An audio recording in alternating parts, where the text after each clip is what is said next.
Quais são os princípios do Evangelho? Olha uma declaração de Paulo a respeito disso. Acaso busco eu agora a aprovação dos homens ou a de Deus? Ou estou tentando agradar a homens? Se eu ainda estivesse procurando agradar a homens, não seria servo de Cristo Jesus.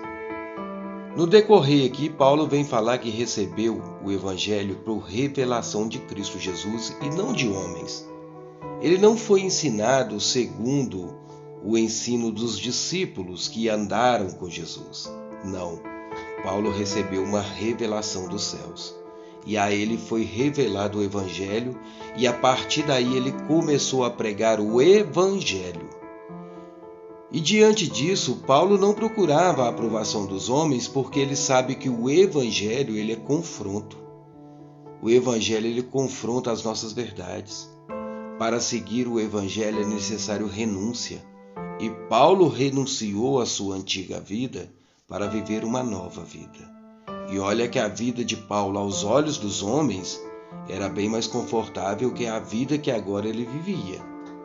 Por isso que ele não procurava agradar homens, porque ele renunciou tudo e pregava o Evangelho dizendo a renúncia. Esse era o Evangelho de Paulo. Esse era o Evangelho que Paulo pregava. Arrependei-vos e convertei-vos, pois sem renúncia você não pode viver o Evangelho. É aquilo que Cristo disse: pegue a sua cruz e me siga. Mas diante disso, ele nos dá um refrigério dizendo que o fardo dele é melhor do que o nosso. O fardo dele é mais leve. Então, se nós jogamos as nossas ansiedades, os nossos medos, tudo aquilo que nos confronta para Cristo Jesus, ele torna a nossa vida mais leve. E assim nós conseguimos segui-lo.